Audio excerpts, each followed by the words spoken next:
da Confederação Nacional das Seguradoras CNSEG, financiadora de estudos e projetos FINEP, Câmara Legislativa do Distrito Federal, Serviço de Apoio às Micro e Pequenas Empresas do Distrito Federal, SEBRAE-DF, Federação do Comércio de Bens, Serviços e Turismo do Distrito Federal, FEComércio-DF, Agência Brasileira de Desenvolvimento Industrial, ABDI, Paulo Otávio Engenharia, Sistema da Federação das Indústrias do Distrito Federal, Sistema Fibra, Secretaria de Turismo do Distrito Federal, Fundação Getúlio Vargas, Sindicato Nacional dos Servidores dos Cargos Específicos do Poder Executivo Federal, SINASEF, e Companhia de Saneamento Ambiental do Distrito Federal, CAESB. Estamos ansiosos pela continuidade das atividades e pelas discussões valiosas que o evento ainda proporcionará. 7ª mesa temática: Economia Solidária e Circular, reduzindo desigualdades e promovendo inclusão social. Convidamos para compor a mesa a presidente Tânia Cristina Teixeira, coordenadora da Comissão de Desenvolvimento Regional do CONFECOM. Por favor.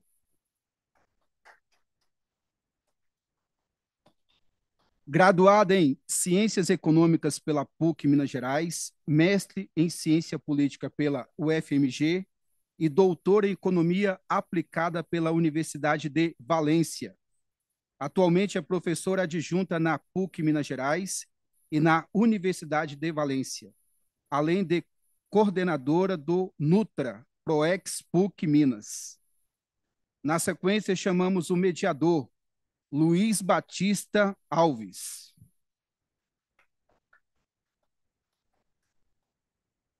Presidente do Corecon Goiás, doutor em Ciências Ambientais pela UFG e mestre em Economia Aplicada pela Universidade Federal de Viçosa, com especialização em Administração Financeira e Contábil pela FECIA e graduação em Ciências Econômicas pela Universidade Estadual de Maringá, Paraná. Atuou como conselheiro efetivo no Corecon Goiás, de 2016 a 2021, e é pesquisador em economia no Instituto Mauro Borges desde 2014. Professor e pesquisador na UEG desde 1999, coordenou o curso de pós-graduação em gestão empresarial de 2004 a 2006 e foi gerente de educação superior na sede Goiás, de 2017 a 2018. Tem experiência em economia, focado em métodos econométricos e temas como agricultura familiar. Chamamos o painelista César Moura. Por favor. Secretário de Estado da Retomada do Governo de Goiás, graduado em Ciências Econômicas pela Uniana, atual UEG, além de ocupar o cargo de secretário na Secretaria da Retomada do Estado de Goiás. Atualmente exerce a presidência do Conselho de Desenvolvimento do Estado de Goiás, do Fundo Constitucional do Centro-Oeste, CDE-FCO, e do Conselho Deliberativo do Fundo de Equalização para o Empreendedor, Fundec.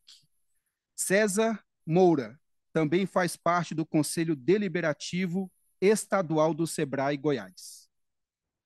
Agora chamamos o painelista Salmínio da Silva Nascimento.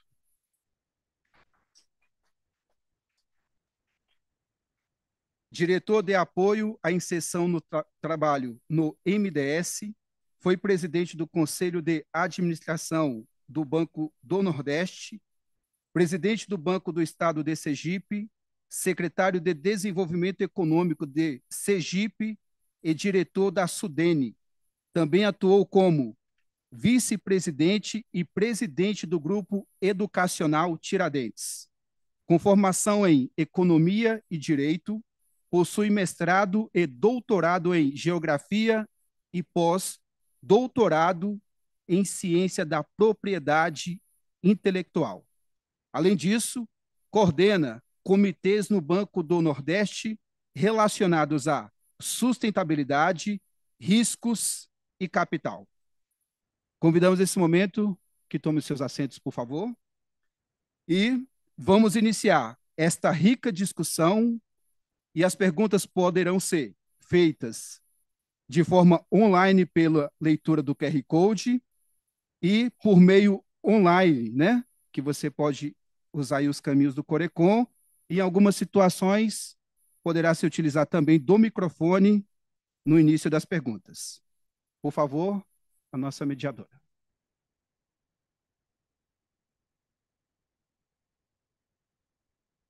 Presidência, desculpa. É porque aí é o Luiz, desculpa.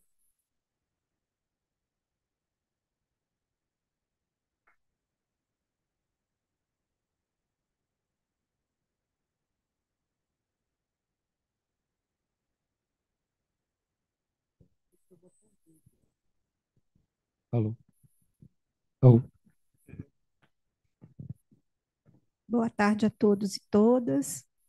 Primeiramente, em nome da Comissão de Desenvolvimento Regional, do COFECOM, cumprimento todos os membros aqui dessa instigante mesa, né, ou desse painel, onde vamos tratar de assuntos de extrema relevância para a sociedade brasileira e, quem sabe, para o planeta, né? Queria parabenizar aqui a organização desse evento na pessoa da Luciana Ancioli, né, pelo trabalho extremamente relevante aqui no Distrito Federal, juntamente com os demais presidentes dos conselhos regionais. Gostaria de fazer uma breve fala, né, a respeito da economia solidária, circular, e como que esse movimento surge, né? Nós sabemos dos grandes impactos que os sistemas econômicos geram para a maioria daqueles que não fazem parte do processo de enriquecimento ou de atendimento das suas necessidades básicas.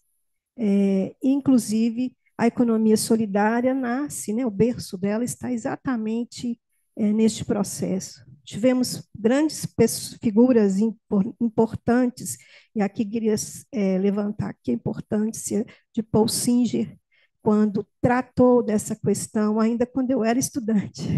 Já tem muito tempo, viu, gente? E ele traz essa discussão, né? E quando, estando no Ministério, desenvolvendo um trabalho, né? Cria essa linha, institucionaliza, dá corpo, né? A essa discussão em âmbito nacional e permite que muitos daqueles que estão à margem do mercado possam ser introduzidos com vistas a garantir atendimento das suas necessidades básicas e a garantia da cidadania e da dignidade. Então, acho que essa mesa, ela, diferentemente de outras, né, que estão não menos importante, mas diferentemente de outras mesas, trata da questão da vulnerabilidade e da superação dos dilemas. Eu também gostaria de fazer um comentário sobre a questão da economia circular, que tem tido um apelo muito grande, principalmente em sociedades consideradas desenvolvidas, né, que trazem modelos, né, de reaproveitamento ou de uso adequado de matéria-prima e de recursos que antes eram deixados à margem, né, ou no lixo, como se diz. Então, a gente, partindo do princípio que nada é lixo, que tudo pode ser reaproveitado, e também com vistas a reduzir os impactos ambientais. Então, a gente tem aqui nesse painel o expoente de duas áreas de conhecimento das ciências econômicas e, ao mesmo tempo, que geraram políticas públicas relevantes para a superação, né, de problemas de âmbito social e ambiental. Parabéns a todos e agradeço, né, por permitir aqui a minha presença. Passo agora a palavra para o nosso mediador, né, que fará a condução da nossa mesa. Obrigada. Boa tarde a todos e a todas. Obrigado pela presença e, ao mesmo tempo, agradecer a presença do secretário César Moura, e o nosso também palestrante é Salmínio, desculpa. Mas, enfim, nós vamos tratar de um assunto, não desmerecendo os assuntos anteriores, mas um assunto de extrema importância. Parece que está baixo, vocês me ouvem bem? Tendo em vista o que nós já vimos em relação ao painel de ontem e o início do painel de hoje, pela parte da manhã, aonde se tem uma grande preocupação em relação ao processo de produção. Até algumas décadas atrás se falava muito da questão da poluição ou de problemas relacionados ao meio ambiente provindos da produção. E lá na outra ponta quase não se falava, a questão pós-consumo, né? Então, tratamos inicialmente de uma análise de produção, onde o economista ele está inserido, na grande maioria dos economistas que trabalham, entendem, pesquisam a respeito do processo produtivo, né? Tendo aquelas questões básicas que a gente aprendeu na economia, o que, para quem, como produzir, e hoje nós estamos aqui falando da outra ponta, a outra ponta relacionada ao pós-consumo.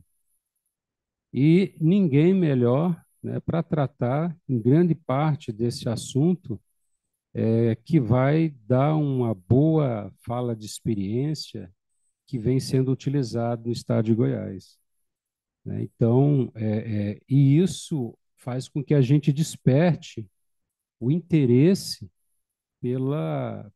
por essa ponta, né, que é de extrema importância e que tem se observado alguns investimentos e retornos, né, diante daquilo que se pretende em termos de produção do refúgio, produção do lixo, né? Chegou-se a comentar o aspecto do lixo também, e, ao mesmo tempo, observar a questão de atendimento aos que precisam atuar dentro do sistema econômico, não é? Então, nesse caso aí, nós temos a questão da sustentabilidade de um modo geral, e hoje nós vamos falar da sustentabilidade relacionada principalmente na questão social, né? Social por quê? Porque nessa ponta envolve pessoas desassistidas, pessoas que não têm as oportunidades, né, para atuar de forma que venha gerar novos produtos, né, de forma que venha contribuir para a sociedade, e com certeza a sociedade ela tem muito a ganhar com isso. Em termos de políticas públicas, né, isso vem contribuir para que isso melhore, né, o meio ambiente, melhore as questões sociais de um modo geral, gera emprego, gera renda e, ao mesmo tempo, coloca determinados indivíduos desassistidos numa posição que possa ter a sua própria renda, a sua própria colocação.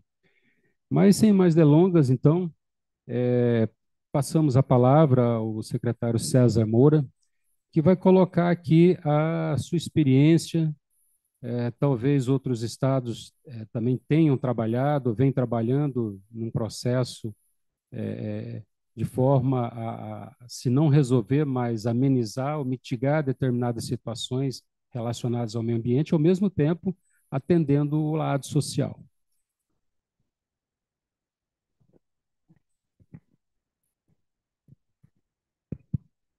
Boa tarde a todos. É uma alegria estar com vocês aqui, nossos colegas economistas, falando um pouco da experiência do nosso estado de Goiás. Vamos falar um pouco da dificuldade que é para implantar um sistema, estando no serviço público, né? Que às vezes quem não está muito focado no ambiente do serviço público, imagina algumas facilidades que não existem e às vezes não conhece algumas dificuldades pesadas que nós temos no dia a dia. Até fiz um material para deixar para vocês depois. As primeiras folhas, a gente cita um pouco da relação entre a economia circular e o Incubacop Catadores que o governo do estado de Goiás propôs. Então, tem um passo a passo para vocês aí do que tem. e até por a questão o pessoal estiver colocando ali, os slides aí. E aí mas vai ficar para vocês. Aí o que eu queria focar então, as primeiras 4 páginas, você pode ir passando aí para a gente aí. A gente faz um resumo da relação entre a economia circular e o nosso Incuba Cop Catadores, para vocês acompanharem aí. Pode ir seguindo aí na parte. Pode. Mais uma. Mais uma. Aí. Aí para entrar para vocês já no que é o trabalho que a gente focou. Obrigado. Um trabalho que a gente faz lá no governo do Estado de Goiás, que nos é demandado pelo nosso governador Ronaldo Caiado, pela primeira-dama Gracinha Caiado, é com o mesmo recurso a gente conseguir atingir várias políticas públicas. Então, nós pegamos o Incubacob Catadores, que a gente visa atender a sustentabilidade, geração de renda, erradicação de lixões e dignidade dos trabalhadores de reciclagem. O que nós fizemos lá no Estado?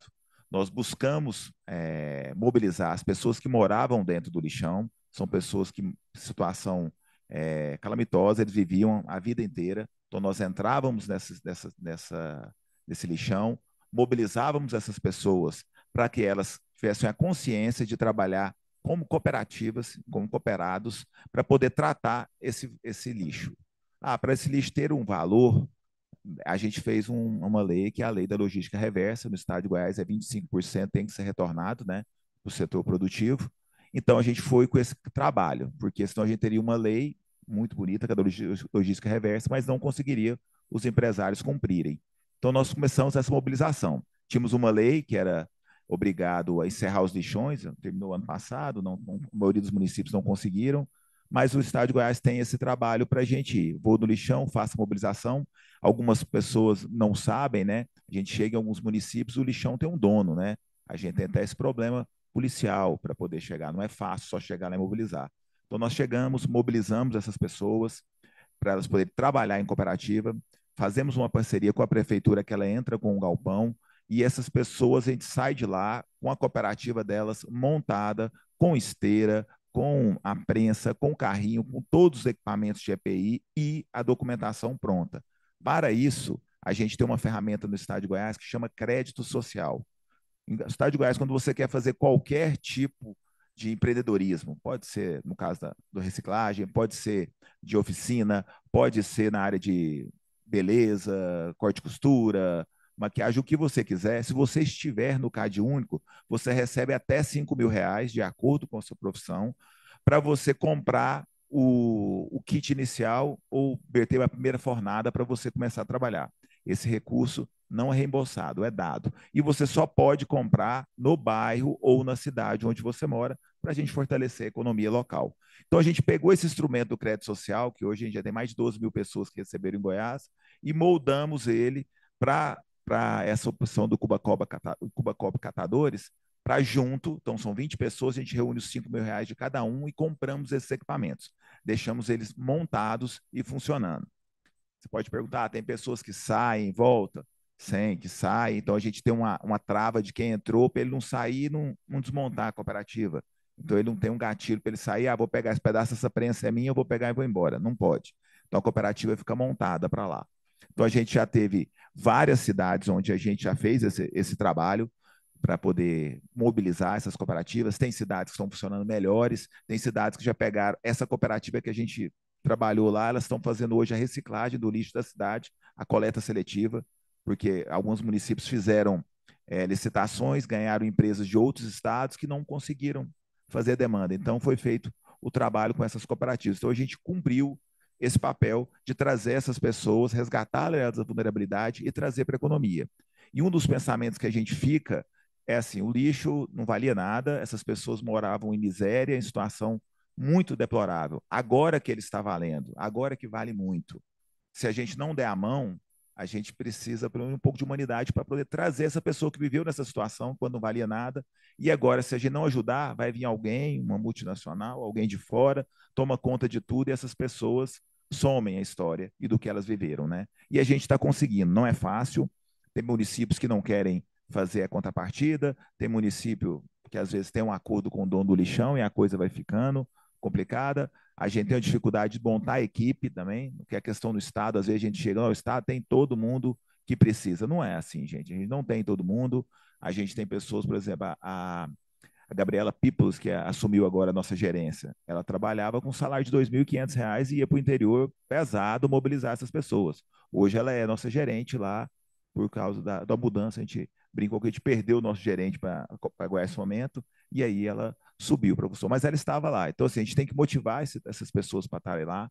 Não é fácil, é para desbravar, é muito injusto trabalhar no setor público, que às vezes um problema ou outro desmonta-se todo um trabalho desse que é feito, né? Então, esse trabalho foi, eu quero trazer uns números para vocês, deixa eu passar para a próxima aqui, desculpa, pessoal. O trabalho que a gente faz uma capacitação e nós temos hoje lá o Colégio Tecnológico do Estado de Goiás. Quando nós assumimos o governo em 2019, quem fazia a gestão dos colégios tecnológicos e TEGOS eram as OS. A gente tinha muito problemas e a gente tinha uma evasão de 95%. Tiramos as OS, colocamos a Universidade Federal de Goiás para fazer a gestão. Então, a Universidade Federal dá o curso de capacitação, a OCB entra junto para mobilizar. Eu falo que o cooperativismo é muito bonito, mas não é todo mundo que consegue. Se todo mundo conseguisse viver em cooperativismo, ia ser ótimo, né? Mas não é para todo mundo, né? Então a gente precisa se conscientizar. A OCB entra junto e nos ajuda durante 2 anos, né? Com a consultoria econômica, a consultoria administrativa e jurídica, que não é fácil manter uma cooperativa aberta nos primeiros 2 anos. A gente tem desconto de 80% nas taxas de aberturas na junta comercial para o setor de cooperativa. Esse a gente busca, a gente força muito o cooperativismo em todas as ações que a gente trabalha, seja de corte e costura, catadores, todas, porque o cooperativismo deixa o dinheiro na cidade. E nossa secretaria foi montada no pós-pandemia, por isso que ela chama retomada, que era para passar no pós-pandemia, atender os mais afetados. E a gente sabe nas cidades onde a economia foi mais forte, o efeito da pandemia foi menor. Então, a gente espera não viver outras pandemias, mas crises econômicas são cíclicas, a gente vai viver. Então, o máximo que a gente puder fortalecer a economia desses municípios, e a cooperativa é uma forma desse dinheiro ir lá. Da mesma forma dos catadores. Se eu não tenho um catador, tenho uma multinacional que vai para lá, o dinheiro a gente não sabe para onde vai. Esse vai ficar lá. O crédito social, a gente fez um esboço de como é o dia a dia dessas ações, né? Palestra, mobilização, qualificação, abertura do CNPJ, o galpão da coleta seletiva, o crédito social que é entregue. Dessa forma, a gente já não tem a entrega do cartão e a pessoa vai no comércio comprar, a gente entrega pronto já, a gente reúne o valor. E foi interessante que a gente adaptou o crédito social para atender as incubadoras de catadores, e deu um exemplo bom, porque funcionam, a vida, elas estão sobrevivendo mais dessa forma do que às vezes as pessoas que dão um curso de corte e costura e ela compra a máquina dela e ela pode ou não virar cooperativa. Então, quando a gente entrega também todos cooperados trabalhando junto, o retorno desse dinheiro para a economia tem sido melhor. Eu falo que foi a reinvenção da invenção, né? A gente reinventou o crédito social para os catadores, e os catadores estão mostrando para nós uma saída para continuar trabalhando esse processo. Trazer um número para vocês, onde a gente já implantou, são 56 municípios, 33 grupos capacitados, 18 cooperativas formadas em 16 municípios, 186 catadores contemplados e R$ 930 mil investidos. Aqui estão os municípios onde nós trabalhamos. O Corumbá, que é aqui perto, onde nós estamos, foi o primeiro município que aderiu, estão todos aqui. Hoje a gente está criando um laço entre eles para facilitar essa negociação. O Estado de Goiás, em outubro agora, vai anunciar que, graças à lei de logística reversa, esses catadores já receberam em crédito mais de R$ 8 milhões para esse processo. Então, a gente conseguiu trazer essa lei da logística reversa para a realidade, para o catador receber o dinheiro para colocar. Então, assim, a gente conseguiu esse conceito movimentar esse processo todo. E a gente quis trazer esse case para vocês, porque é muito difícil essa mobilização, é muito complicado, são pessoas extremamente vulneráveis. Você pegar uma pessoa que mora no lixão e deixar ela com a cooperativa uniformizada, com material de API, recebendo, emitindo sua nota fiscal, é muito importante, é muito valoroso para isso. Esse número poderia ser bem maior, são 246 municípios em Goiás. A gente poderia,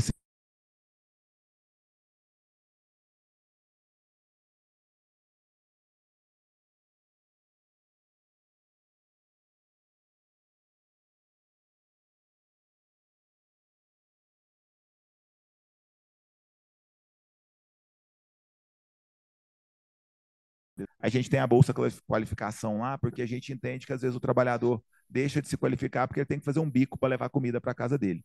Então ele recebe R$ 250 por mês enquanto ele está fazendo a qualificação profissional. Para os Incubacop catadores, é um processo de 80 a 160 horas. Mas isso serve se a pessoa que estiver no CAD único, ela quiser fazer um curso técnico superior, ela recebe 250 por mês durante o curso. É um esforço muito grande para se qualificar as pessoas. No estado de Goiás, hoje, nós temos mais de 20 mil vagas de emprego aberta e a gente tem dificuldade de qualificação profissional para ocupar essas vagas. Então, por isso que a gente, na prática, né, estamos pagando para essas pessoas se qualificarem e ocuparem essas vagas de emprego. Temos indústria em Anápolis, que investimento de mais de 30 milhões de reais, que não tem os trabalhadores para completar o quadro fabril da fábrica. Então, a gente precisa realmente correr atrás. Estamos melhor do que estávamos antes da pandemia, mas precisamos melhorar bastante. Então, foi um pouco do trabalho do Incubacop Catadores para vocês e estou aberto para alguma questão ou debater com os colegas aqui.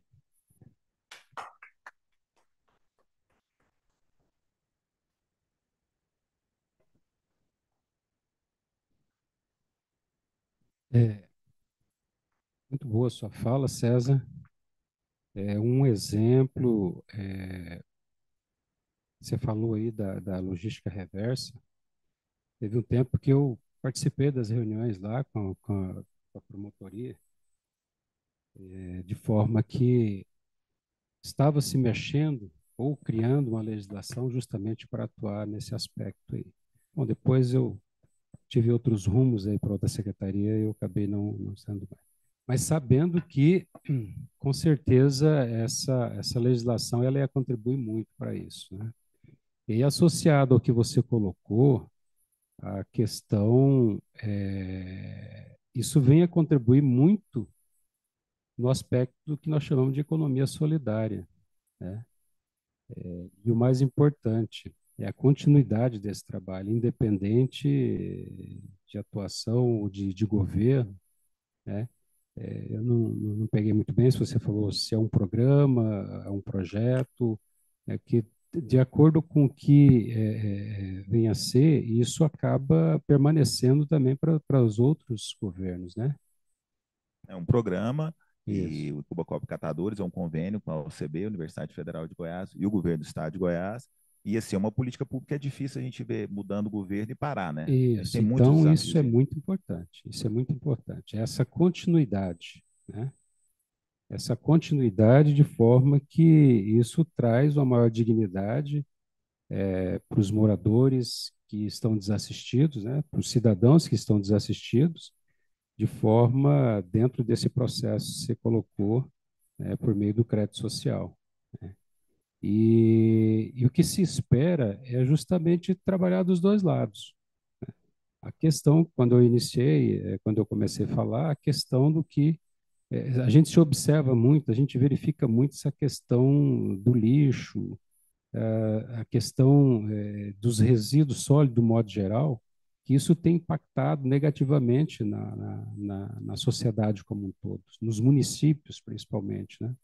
De forma que, com essa lei, com esse programa, isso só vem a contribuir, né, para que haja dignidade, haja uma forma de distribuição de renda, pessoas empregadas, capacitação, isso é fundamental, né? Não basta apenas colocar um programa para fazer tal coisa, então tem que haver essa tal da capacitação. Você comentou a situação, na época eu estava na secretaria lá como gerente de educação profissional e tecnológica e gerenciava os ITEGOS, na época eram os ITEGOS. E realmente, assim, os ITEGOS, que é o Instituto Tecnológico do Estado de Goiás, tinha diversas atuações, diversas formas de capacitação, né, utilizando as suas unidades. E hoje, que você colocou, está de responsabilidade da UFG, né? Então, sempre houve essa preocupação. E aí, as OS, elas entraram, tiveram a sua participação, trabalharam muito bem, porém, a gente sabe que existem algumas situações em que acaba complicando o andamento do programa ou determinados projetos, né? Tanto é que na entrada de um novo governo, isso acabou fazendo com que a administração dos recursos, até mesmo de pessoas capacitadas, pessoas que entendem do processo, atuem, né? De lá para cá, a UFG ela não atua somente nesse aspecto. A UFG ela tem contribuído bastante também em outras áreas dentro de diversas secretarias do Estado, entre elas a Secretaria da Economia, a qual eu estou vinculado agora. Mas, assim, parabéns pela sua apresentação. Eu acho que isso é um exemplo, né, de forma que possa e está sendo demonstrado para a sociedade como um todo e para os demais estados e demais regiões. E só lembrando, né, presidente Luiz, a dificuldade que é para funcionar essa logística reversa, né? Você teve lá no começo. A gente está falando de Secretaria do Meio Ambiente, Secretaria de Indústria e Comércio, Secretaria da Retomada, no nosso caso lá, que é uma Secretaria de Desenvolvimento Regional, Ministério Público, Secretaria da Economia, são muitas secretarias juntas para fazer isso funcionar. E está conseguindo, graças à sinergia. Luiz esteve no começo lá do processo, então não é fácil. Então, se não tiver uma vontade do Estado, do governante, não vai, porque são muitos egos, né, Luiz, para poder chegar e ter uma entrega só. Presidente Luiz, posso fazer um comentário? Me desculpe aí, porque é um assunto muito instigante, né? Mas eu gostaria de saber assim, se vocês também estão fazendo nessa formação, trabalhando a questão, por exemplo, da cooperativa, da solidariedade, da cooperação, a partir dos princípios da economia solidária, e também como que vocês estão trabalhando assim, depois que o egresso participa da cooperativa, que ele começa a aumentar a renda dele, se vocês têm acompanhado de como que isso está sucedendo na família, porque realmente me instigou muito, né? Porque realmente ele já vai receber uma estrutura bem azeitada, né? Bem completa, e aí ele vai executar esse trabalho, que é num sistema cooperado, né? Fazer a reciclagem.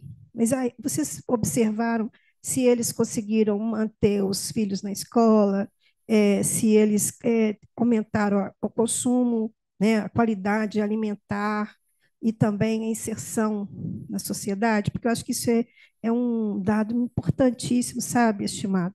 É importante e a gente consegue ver nas amostragens que a gente faz, não são tantos cooperativos, a gente vê a diferença da pessoa também, né? Tem segmentos que desenvolveram bem mais, tem cidades que abraçaram o trabalho dessa cooperativa, então faz a seletividade do lixo, faz esse apoio todo. A questão das escolas, né? Para ter direito a esses benefícios, a criança tem que estar na escola, tem que estar vacinada, tem todo esse trabalho para ser feito. A gente, desse case, eu posso dizer que 90% está tendo evolução, a cooperativa está funcionando, mas nós temos aí dentro das cooperativas, temos algumas que já sobrou 3 pessoas, as outras saiu um ou outro, sabe? Porque eu voltei a falar, não é fácil o cooperativismo. São todos iguais, precisam trabalhar, você precisa ser remunerado. E uma trava que foi importante, que a gente preocupava, era isso. Nós 4 aqui montamos a cooperativa, eu quero sair, vou desmontar e vou levar embora. E aí isso atrapalhava o processo para colocar. Então, as travas que nós colocamos, a pessoa sai, ela sai com qual plano de saída de cooperativa. Você sai 20, 30 meses para você sair, o pedaço, para não desmobilizar o negócio que está pronto, né? E a gente fechou, quando a gente fez para a área de confecção, como cada uma recebia sua máquina, quando ela ia embora, ela queria levar a máquina dela embora, né? Então, como a gente entrega a cooperativa pronta, a gente teve um resultado melhor. Mas, volto a falar, depende muito do gestor. O prefeito, que já pegou, já passou a coleta seletiva para a cooperativa, nos ajuda. Tem prefeitos que pagam mais uma bolsa para eles continuarem, porque acaba que terminou um problema social que ele tinha na cidade. Então, vale a pena ele fazer esse pagamento. Mas aí depende muito da gestão que o prefeito, o poder municipal, toca depois dessa parte. Mas hoje a gente tem uma melhora na vida das pessoas e 90% das pessoas que nós qualificamos. Ótimo. Doutor Salmínio, por favor.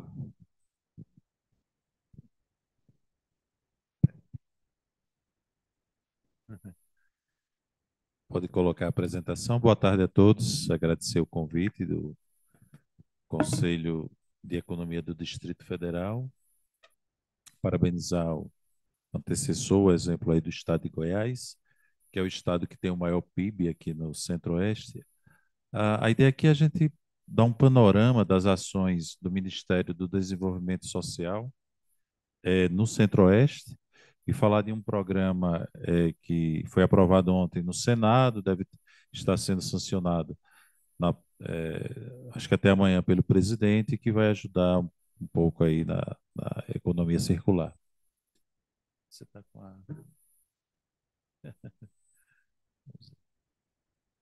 Bem, só um contexto mesmo, rápido, que todos já sabem, né? O Centro-Oeste tem aí quase 19% do território nacional, mas aqui tem 8% da população. 10% do PIB, eu não coloquei aqui, mas é aproximadamente 10% do PIB é o Centro-Oeste. E uma curiosidade é a única região do país que não é banhada pelo mar, é o Centro-Oeste. Esses são os estados, né, os 3 estados, Mato Grosso do Sul, Goiás, que é o mais rico, e o Distrito Federal. Só para a gente lembrar. E talvez aí não esteja tão visível, mas o material vai ficar aqui. Esses gráficos, eles dão uma contextualização sobre a pobreza no nosso país.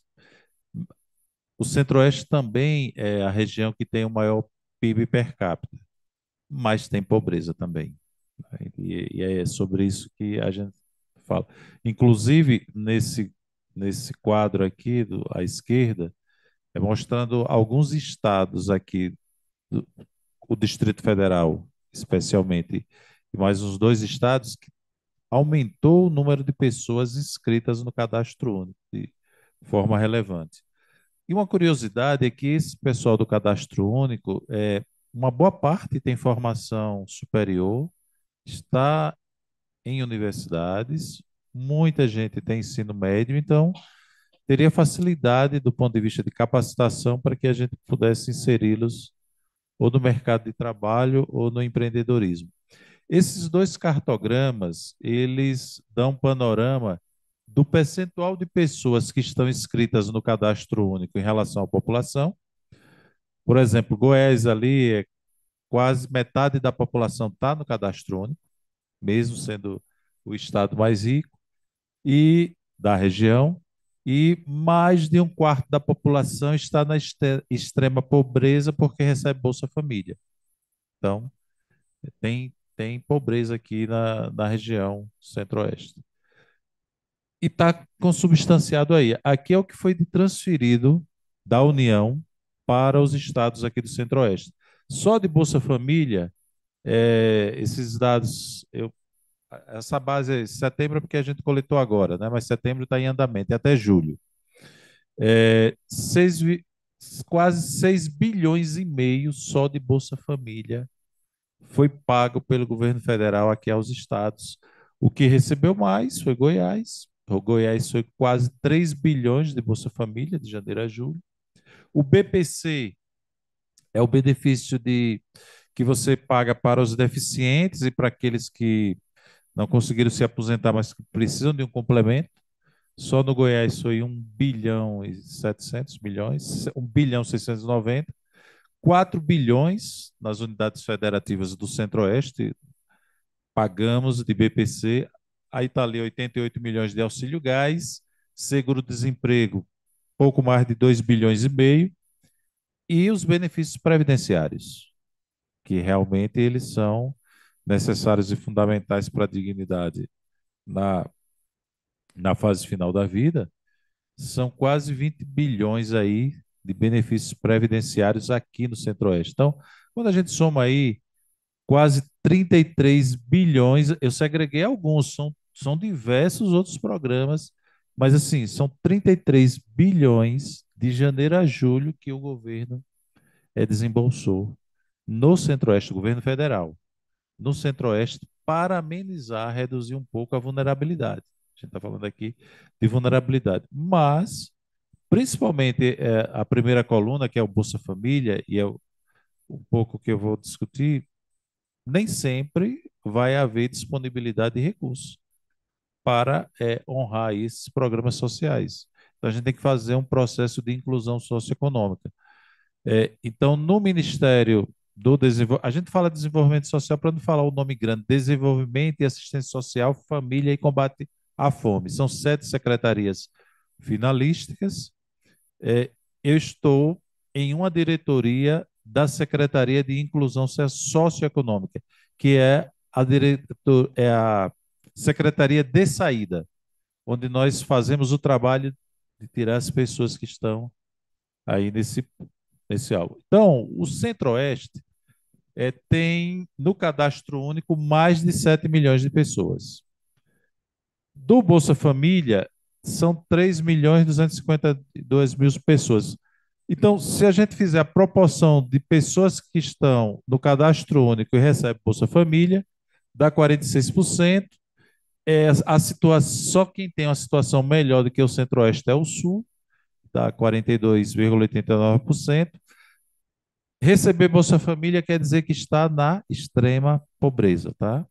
Cadastro único está na pobreza e tem direito a uma série de benefícios. O secretário até referenciou que há uma conjugação de esforços, porque esse esforço aqui é o federal, que estou mostrando, mas existe o estadual, o municipal, para redução da vulnerabilidade.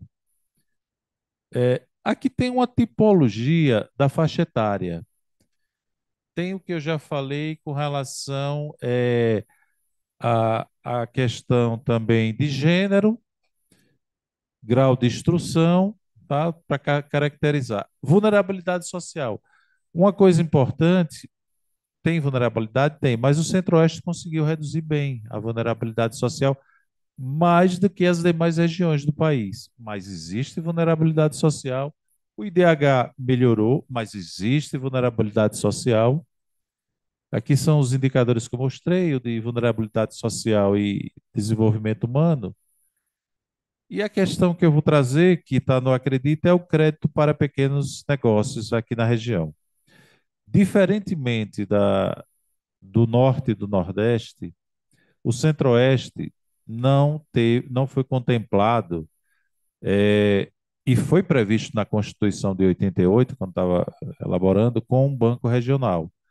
O Centro-Oeste tem o Fundo Constitucional do Centro-Oeste, que por não ter criado um banco regional, ficou com o Banco do Brasil. Na Amazônia, o Banco da Amazônia administra o Fundo Constitucional da Amazônia. No Nordeste, o Banco do Nordeste administra o Fundo Constitucional do Nordeste. E aí eu vou mostrar aqui que há alguma dificuldade de ampliação do crédito, especialmente para os pequenos. O Centro-Oeste tem uma contribuição fundamental para a balança comercial do país, no agronegócio, nas exportações. É forte, mas tem vulnerabilidade aí do pequeno que talvez, se aqui tivesse cumprido, se tivesse cumprido o que estava previsto lá na Constituição de ter um banco regional, eu estou falando isso pela minha experiência de mais de 40 anos de um banco regional, teria ajudado bastante aqui a região. Aqui tem uma Sudeco. Tem a Sudeco, assim como tem a Sudan, assim como tem a Sudene. Eu tenho passagem por Sudene e sei o que é isso. A importância dos incentivos fiscais. Mas o Banco do Brasil é um dos 5 bancos federais, ele é importante, é fundamental, mas é diferente a atuação de um banco regional. Então, vocês perdem muito por não ter. Nós perdemos, nós que estamos aqui no Centro-Oeste.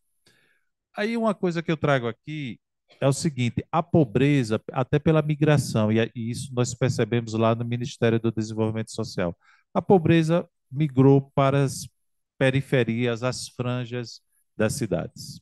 Essa é a realidade do nosso país. Então, a concentração populacional fez com que houvesse essa migração, campo-cidade, né? O país inverteu isso daí, e essas pessoas elas têm dificuldades muito maior do que quem está no campo. Porque no campo você tem até um sistema cooperativista mais forte, você tem apoio, um apoio creditício melhor. O Pronaf, na verdade, é um grande subsídio importante para o nosso país. E na cidade, quem está nas franjas, há 2 semanas atrás, eu fui visitar aqui um projeto lá pelo Ministério do Desenvolvimento Social, que eram foi aqui do lado. Mulheres daqui da periferia do DF, todas que teriam sido vítimas de violência pelos companheiros e que nós preparamos elas para o mercado de trabalho, com uma verba lá que recebemos. E elas falaram: olha, a gente tem muita gente ainda que precisa desse suporte. Então, é só para reforçar o problema que a gente tem no meio urbano. Então, o programa, na verdade, é para priorizar créditos exatamente na área urbana para este público que é carente. Aqui, esse cartograma, bem, eu não falo mapa porque mapa é diferente de cartograma. Aqui, cartograma tem essa característica de ser pictórico. É para mostrar que o microcrédito no Centro-Oeste representa apenas 1% do microcrédito do país. E o microcrédito é quem apoia o pequeno, é quem apoia aquele que está ali nas franjas. E por que que isso não existe? Por que que o Nordeste está com 77% do microcrédito do país? Microcrédito é um percentual do que os bancos têm nos seus depósitos à vista, que o Banco Central exige que ele mobilize esses recursos para os pequenos. Aí o banco ele pode passar para terceiros e dar por cumprida a obrigação lá no Banco Central. No caso específico lá da região Nordeste, esse percentual é alto por conta do Banco do Nordeste, que direcionou, há 25 anos atrás, vamos aplicar em microcrédito com metodologia, e isso daí foi se replicando. Então, como lá nessa secretaria, o secretário e os dois diretores são oriundos do Banco do Nordeste, então nós estamos levando a experiência e tentando convencer o Banco da Amazônia. Aqui no Centro-Oeste tem que ser o Banco do Brasil, porque é o banco oficial que atua aqui, para que eles também ofereçam mais microcrédito, para que também o segmento privado ofereça mais microcrédito para os pequenos empreendedores. Aí o que é que acontece? Praticamente 90% dos que precisam microcrédito não acessam microcrédito no nosso país. Se ele não acessa microcrédito, como é que ele vai financiar seu pequeno negócio? Com o que existe de mais caro em termos de crédito, que é cartão de crédito. Fala aí. A maioria tem que pegar cartão de crédito ou se financiar com os fornecedores que também cobram taxas altas ou cheque especial. Eu fui presidente de banco. Quando eu queria melhorar os resultados, só era aumentar a taxa do cheque. Era o que eu fazia, está perto da folha, aumenta aí a taxa, eu sei que eles vão usar o cheque, e eu, banqueiro, visão de banqueiro, você tem que.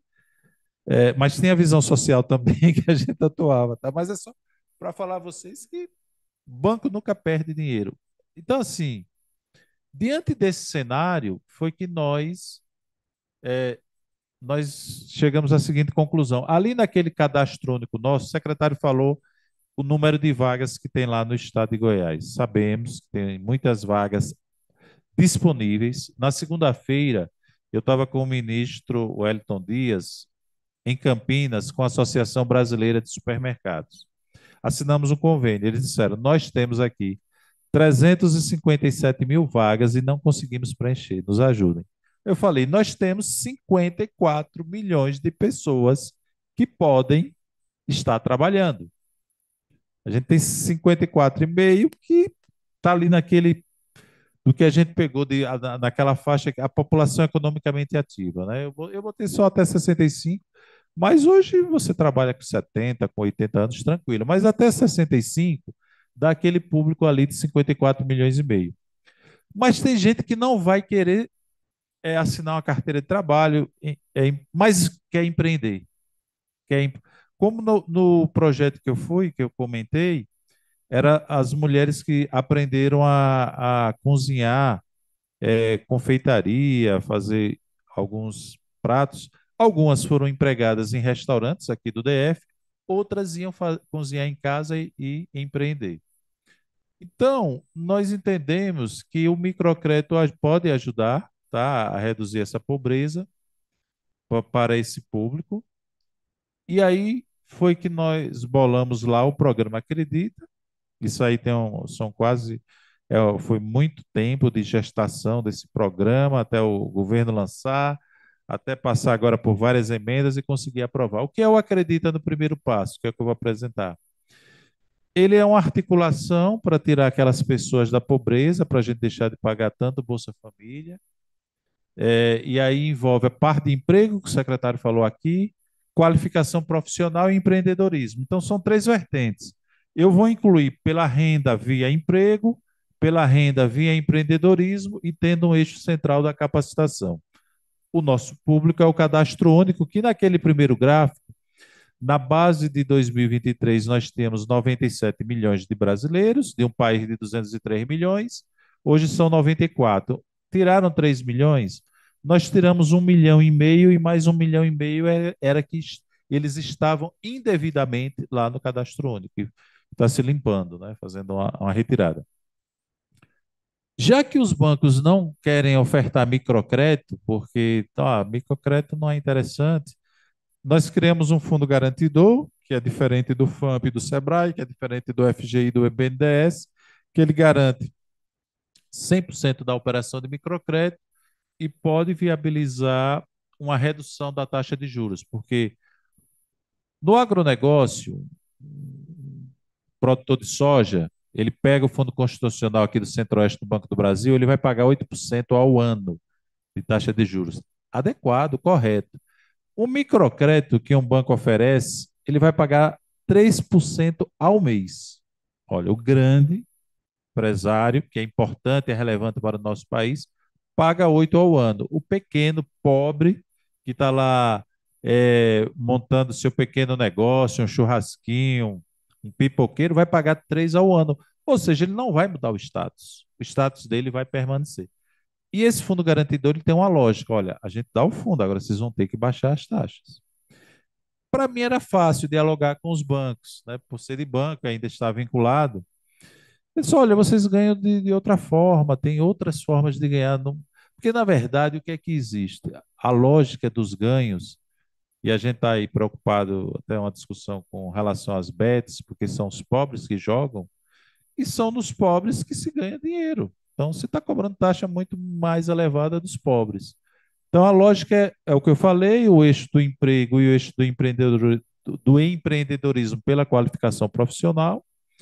O objetivo é dar autonomia socioeconômica a essas pessoas.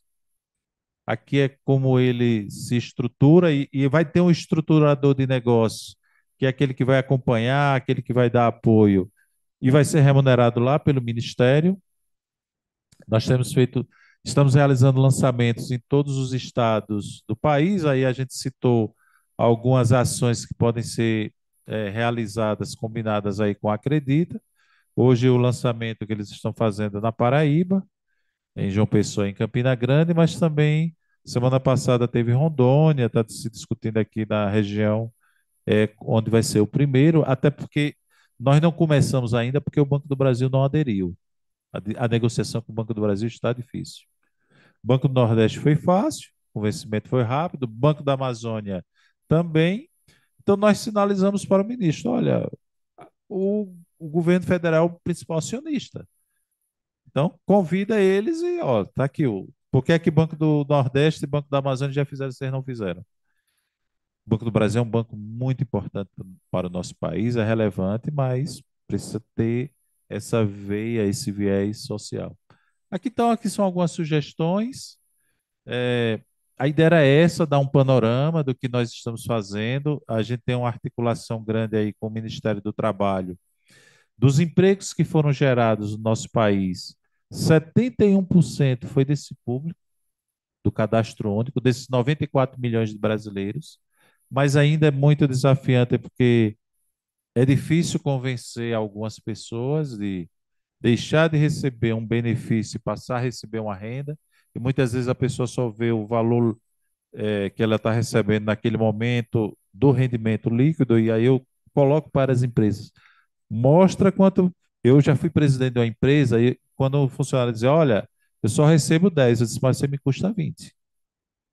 Então, eu pago vale alimentação, vale refeição, auxílio saúde, auxílio material escolar. Então, mostra esses benefícios, porque isso melhora a renda. Eu estava conversando, ministro, tem uma empresa, vou citar o nome, porque ele foi o maior lá na Abras.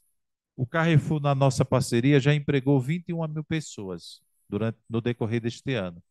Um dos benefícios que eles dão aos funcionários é o auxílio medicamento. E o medicamento ele pode ter um peso grande na renda de uma pessoa mais vulnerável. Então, isso ajuda. Então, o que a gente tem feito é, olha, mostra os benefícios sociais, a gente faz o trabalho de receber a base das empresas e com essa base a gente telefona na nossa área lá, ó, tem essa vaga. Você vai receber esse valor, tem esse benefício. Ah, eu vou perder meu Bolsa Família. Tem uma regra de transição, você vai ficar com a metade, depois sim. É muito melhor. Ó, o FGTS, eles não fazem conta. O FGTS entra na conta e serve para o Minha Casa Minha Vida. Além disso, só para concluir, nós lá também estamos realizando parcerias com as entidades religiosas. É, e aí nós já duas entidades nós conseguimos, que foram os evangélicos e com a CNBB, pegando os católicos, então com evangélicos e católicos nós fechamos os cristãos, porque eles chegam mais próximo da comunidade, chegam onde nós não vamos conseguir. Eu fui lá no Rio de Janeiro, em Belford Roxo, fazer uma apresentação sobre o Acredita e outros programas, e tem uns pastores lá e uns padres, olha, tem lugar aqui que vocês só vão chegar porque nós chegamos lá, vocês não chegam. Então, vocês precisam ir conosco para mostrar esses programas. Aí agora nós somos procurados pelos povos com matrizes africanas e outras religiões também para fazer chegar esses programas sociais. Então, o que eu quis trazer aqui é: o Centro-Oeste é uma região relevante, importante para o país, onde tem 8% da população, né, quase 10% da riqueza, 8% da população, mas quase 17% do território.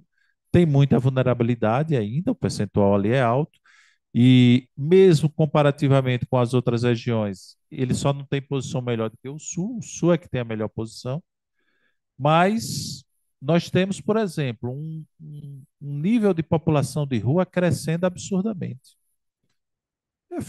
Às vezes a gente fica encastelado em nossas residências, não percebe, mas talvez durante o dia não seja tão visível, mas à noite a gente vai perceber essa população de rua aí, e que é um risco social, uma vulnerabilidade grande. A gente está tentando tirar esse pessoal e fazer uma inclusão, né, usando essas entidades. E o trabalho nosso dessa secretaria, a gente faz diferente das outras. Tem uma secretaria lá que é só para pagar esses benefícios. Renda e Cidadania, que paga a Bolsa Família, BPC. Tem uma que cuida da família, que tem outra da assistência social, e a nossa é tirar as pessoas. Todos os meses eu vou lá para outra secretária: menos 100 mil aí que vão deixar de receber Bolsa Família, menos 200. Mas eles vão empreender, eles vão ter um outro patamar de vida, de dignidade, que vai melhorar um pouco o panorama do nosso país. Então a ideia foi essa. O desafio para o Centro-Oeste ele é maior, como eu falei, a gente vai trabalhar com as agências de fomento, secretária. Uma estratégia que eu sugeri lá foi: vamos trabalhar com as agências de fomento e convencer alguns bancos privados que a gente está tentando aí, para que eles nos ajudem a nós termos uma orientação creditícia mais adequada para os pequenos empreendedores da região Centro-Oeste. Mais uma vez eu quero agradecer a oportunidade de estar aqui dialogando e parabenizar o Conselho Regional de Economia do Distrito Federal pela organização do evento. Obrigado. Obrigado pela apresentação. O doutor César gostaria de fazer uns comentários, por favor, doutor? Para parabenizar primeiro para as ações, né, que foram colocadas. Quando você falou do fundo de equalização, a gente montou em final de 2020 lá, o Fundec. Então, é extremamente importante, que é para inserir assim, uma ferramenta que o governo tem para intervir no mercado na hora que é necessário. Oferecemos o Banco do Brasil lá atrás, o Banco do Brasil realmente não quer. O problema do microcrédito orientado, tem até um percentual do FCO que tem que ir para ele, não vai, porque o gerente do Banco do Brasil não sai para ir lá, ele nem consegue, não é uma questão de, ele não tem condição dele sair para ir atrás. E para atender essa população, pessoal, a gente tem que ir atrás. A gente foi atrás do lixão para buscar as pessoas. A gente faz feirão de emprego para as pessoas irem lá se inscrever num curso de corte e costura. A gente tem o Mais Emprego lá, que é para o pessoal entrar desempregado ou empreendedor. Mas eu tenho que ir lá. para colocar. Uma das mudanças do ITEG, que a gente fala do ITEG e do COTEC, é que o COTEC vai para a rua, vai buscar as pessoas. Então, mudou um pouco a formação, então temos que sair. O Banco do Brasil, a última apresentação dele, na reunião que teve da Sudeco, do Ministério do MDR, eles apresentaram 0,2% de inadimplência, que é o FCO. Aí a minha fala para o vice-presidente do banco lá foi, de novo, que eu repito essa fala desde 2019. Esse número é bom se eu fosse dono do banco. Como o dinheiro é para você fazer desenvolvimento regional, eu vou errar. Então, tinha que ser o 10% de inadimplência, porque eu vou entrar em situação. Quem vai investir lá em Cavalcante, ou mais, né? Quem vai investir? Quem vai investir em Cavalcante se não for para correr o risco, se não for para poder fazer uma ação com condição melhor? Então, a gente precisa olhar o FCO, como você colocou, para o que ele foi criado. Para desenvolver o agro, como o nosso agro está punjante, graças ao FCO lá atrás que ajudou. E a taxa de juros era 2% ao ano, o auge do FCO para colocar. Então, assim, é extremamente importante essa questão para a gente colocar. A gente colocar à disposição tudo isso. A Agência de Fomento do Estado de Goiás está jurisdicionada à Secretaria da Retomada, está à disposição. Vamos chamar. A gente tem lá o Fundec, já apoiou mais de 4 mil pessoas, até 21 mil reais a gente faz sem juro ou sem aval, a gente decide, mas o juro é 1,67 para colocar lá. E quando é o Galvão do Paraná, que é um trabalho em parceria com o governo federal, lá a gente já tem 1.000 famílias assentadas que a gente levou até 60 mil reais para elas. Elas já colheram a maracujá, está indo para a segunda fruta que eles estão tirando agora, é um polo de fruticultura. E é um trabalho extremamente interessante aqui entre o governo do estado de Goiás e o governo federal, porque essas pessoas foram colocadas lá em Flores, gente. Foi tirada do centro urbano e foi escondida lá em Flores, né? Então, ele, em vez de ele passar fome aqui no meio da rua, ele estava passando mal fome em Flores. Então, a gente fez o quê? Levar capacitação, levar dinheiro para esse plantar e levar principalmente quem vai comprar para colocar. Esse mesmo trabalho a gente fez com a cerveja de mandioca. Logo no final da pandemia, em agosto de 2020, a gente fechou com a Ambev uma cerveja de mandioca para levar renda para essas pessoas lá. Para chegar no Nordeste, o que o cara tem? Tem mandioca no quintal. A gente entrou e comprou. Montou, fez um grande trabalho. No Maranhão tem um case absurdo, que é a Magnífica lá, que tem lá, mas infelizmente o STF derrubou, né, uma briga entre as cervejarias aí, porque como só pode comprar de agricultura familiar, a cervejaria concorrente usou isso para dizer que era injusto, né? Mas é uma forma de equilibrar o mercado aí e para colocar. Então a gente tem que, eu vou ter falado que ela fala, né, não é fácil trabalhar no setor público, a gente tem que se sobreviver nessas jogadinhas que tem, mas coloca à disposição toda a Secretaria da Retomada para estar, temos instrumento, o crédito, a Goiás Fomento está à disposição, a gente aplica recurso do FCO lá também, então a gente pode fazer, tem o instrumento do Fundec para apoiar, está à sua disposição, se você precisar. Obrigado. Muito bom, só um complemento rápido. Muito obrigado, com certeza vamos, porque a gente tem que pensar o país, né? A gente tem aquele cartograma mostra ali bem mais vermelho norte e nordeste, que tem um peso maior de vulnerabilidade, mas depois vem aqui, aí é o sudeste, porque como é urbano, né, São Paulo, onde nós temos mais pobres, no estado mais rico que é São Paulo, principalmente na periferia. Mas só para fechar, por que é que o Banco Nordeste tem sucesso?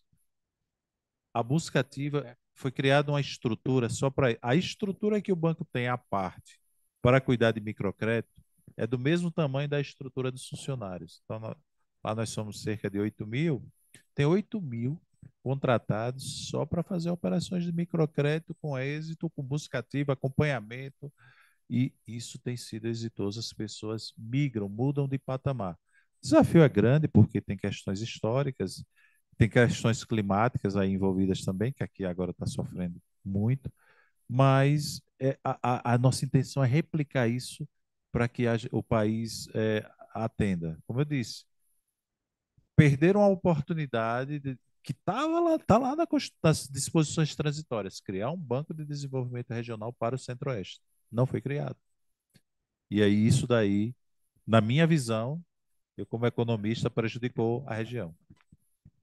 Completar a informação das pessoas, você fala, é tão importante, só fala que hoje o Centro-Oeste todo, a gente paga o Banco do Brasil para administrar o FCO, né? O valor novo, todo dinheiro novo que entra por ano é o que custa o Banco do Brasil para administrar. Então a gente está com o mesmo dinheiro há muitos anos, né? Então, se tivesse um banco regional que tem recurso para fazer isso, tem recurso para pesquisa, então tem uma região que é dona dele, né? Então, realmente passou batido na história. Isso, aí sabe o que acontece? Só para fechar, eu fui diretor da Sudene.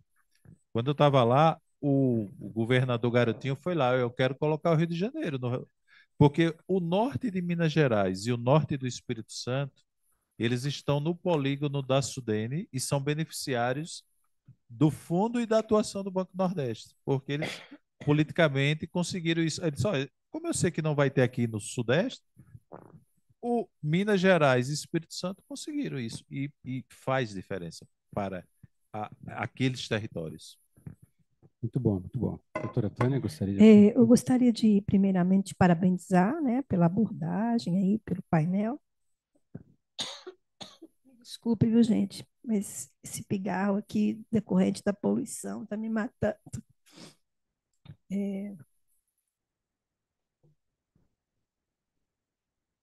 Eu gostaria de fazer uma menção, principalmente dessa questão, né? Se o Banco do Norte, um banco regional é tão importante, né, assim, por que não? Porque qual que é o impeditivo, né, de criação desse banco? O que impede? Está lá na Constituição, né? Isso é uma dúvida que fica, né? Quais são as forças que impedem que essa questão se cumpra, né? Como já ocorreu em outras regiões, né? E uma outra questão, eu sei que é político, mas é porque é para a gente debater, né? Porque senão a gente acha que tudo isso é natural, e não é. Né? Não é natural. Se a necessidade, igual no caso de Minas, tem o BDMG, é um banco que tem uma importância, hoje, principalmente na pandemia, foi fundamental. No caso também da questão lá da quebra da barragem, naquela situação toda, foi fundamental. Então, se você tem um instrumento da política monetária bancária, né, por que não usá-la, né? Qual que é o impeditivo? Será que é o oligopólio bancário que não permite? Então, isso fica na minha cabeça aqui. Se você pudesse falar mais um pouco, já que você é do setor bancos, seria importante. Né? Claro que se puder falar, né, comentar. A outra questão que eu queria levantar aqui,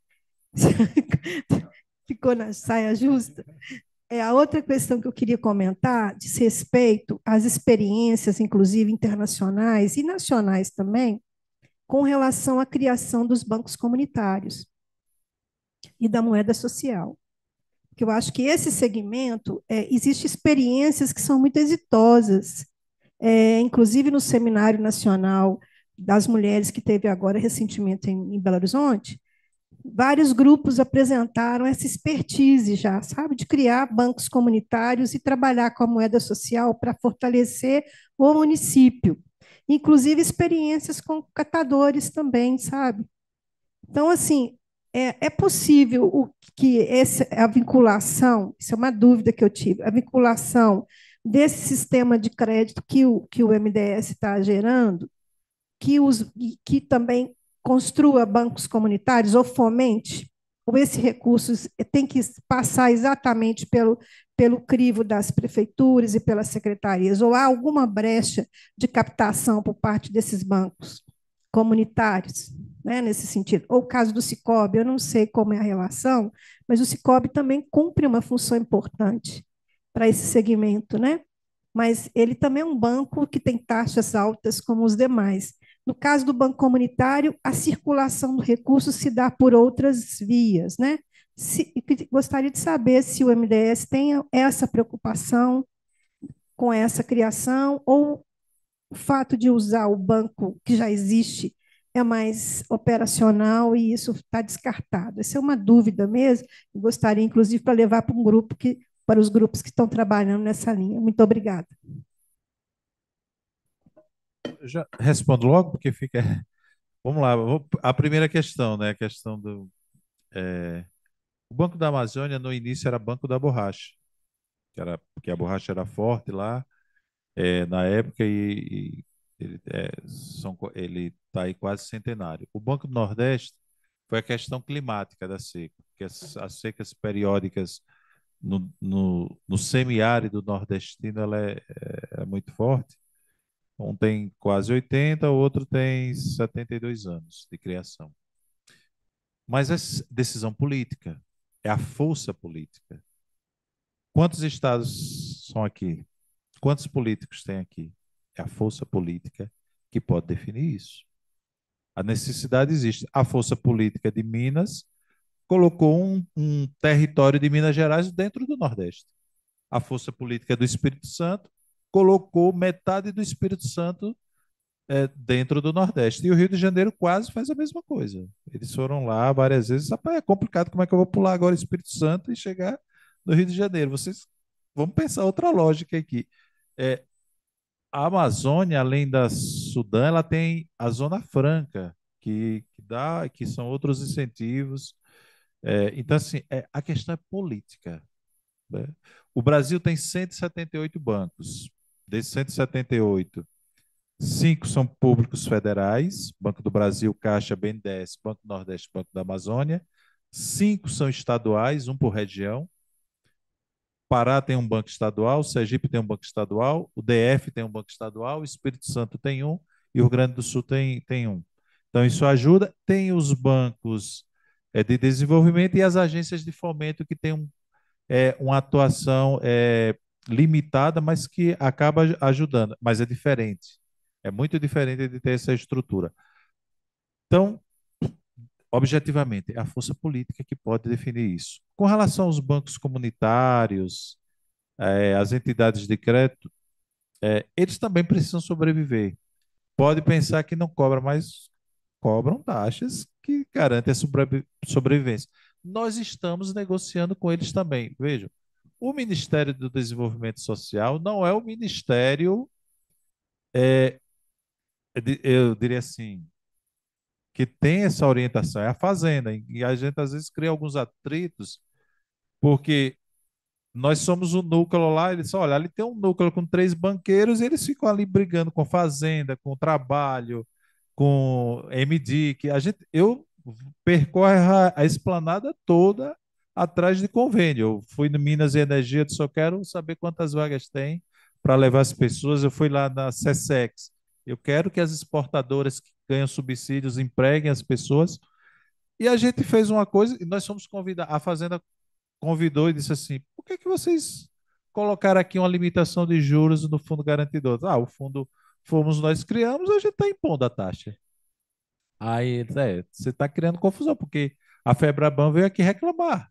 Que vocês estão. Mas, claro, se ele tem uma garantia de inadimplência zero, que é o fundo garantidor, eu posso baixar a taxa. E eu estou baixando a taxa para os vulneráveis, porque uma senhora que vende acarajé, que vende coxinha, se ela continuar pagando 3% ao mês, ela não vai evoluir para ter o restaurante dela. Para ela ter. Eu tenho um caso que eu vi lá no Ceará, uma senhora começou vendendo calcinhas.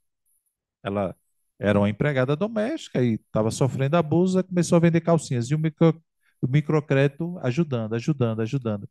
Ela tem hoje 2 confecções, 2 fábricas, ela tem 10 lojas, porque ela foi evoluindo, ela foi crescendo, ela foi empreendendo.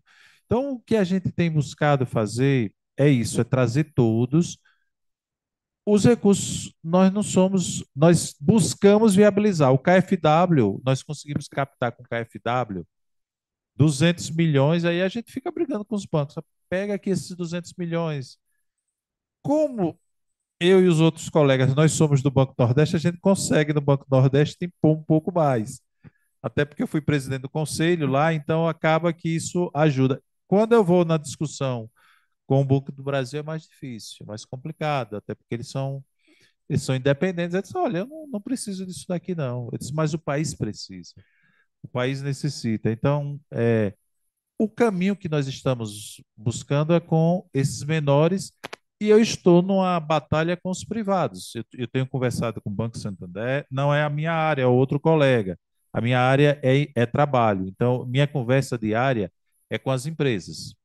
As empresas para que elas gerem empregos. São os grandes grupos do país oferecendo emprego para as pessoas, emprego com dignidade. Mas a gente também interage com os bancos. O Santander está estudando baixar as taxas, o Itaú está estudando baixar as taxas. para esse público, o público vulnerável. O que é que eu convenço? Um dia eu administrei uma faculdade, um grupo de faculdades.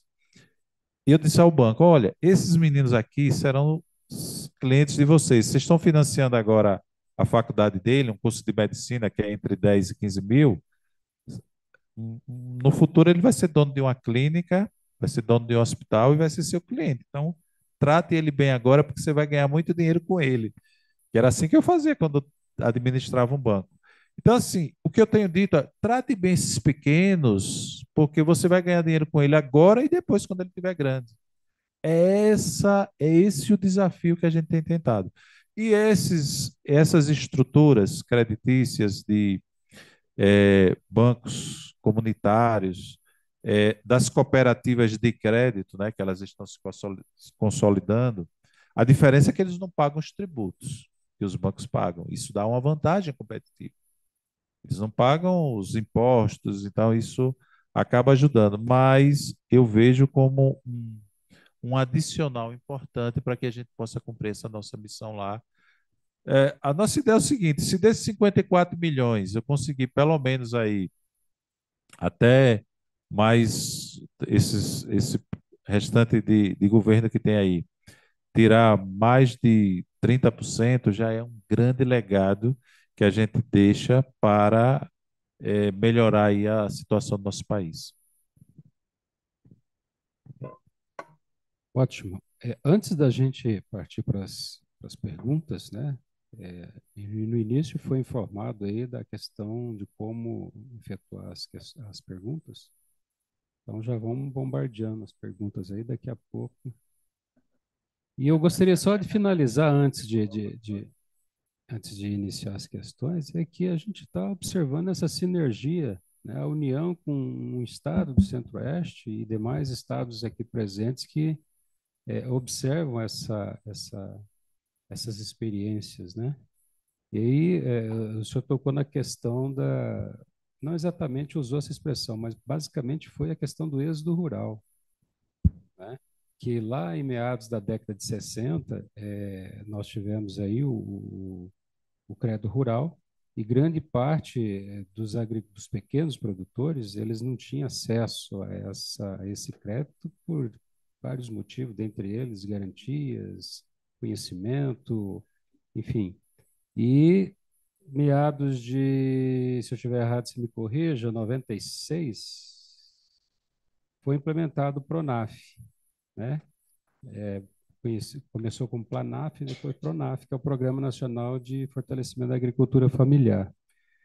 Então, ou seja, justamente para tentar corrigir, né, algumas situações onde o agricultor familiar ou até mesmo o pequeno produtor ele não tinha como ter acesso a esse recurso. Então, isso é uma ponta onde, no caso, abrangendo a União, o Estado Federal ele teve esse compromisso justamente para evitar o êxodo rural, de forma que isso não venha trazer problemas locais por meio desse êxodo, que, consequentemente, se não tiver um tipo de políticas públicas relacionado a isso, outras medidas deveriam ser tomadas que poderiam ser até mais dispendioso, vamos dizer assim, né? E o que a gente vê agora também é programas por parte do governo federal em termos de aquisição de alimentos desses produtores, já que nós, né, nesse painel do dia, a gente está falando muito da produção agrícola, a questão de sustentabilidade, e, ao mesmo tempo, a agricultura familiar, um dos requisitos é que ela trabalhe, ela atue com sustentabilidade, né? Eu sei disso porque, na minha tese de doutorado, tanto no mestrado quanto no doutorado, eu trabalhei com agricultura familiar e vi de perto como é que é a situação. E, gradativamente, os assentamentos, né, as famílias, por meio de assentamento na sua pequena propriedade, elas tinham que trabalhar com sustentabilidade, de alguma forma, né, que recebia os créditos, mesmo assim, tinha que ter a parte da sustentabilidade. Então, o programa, o PAA, ele é de extrema importância, que não basta apenas produzir, né?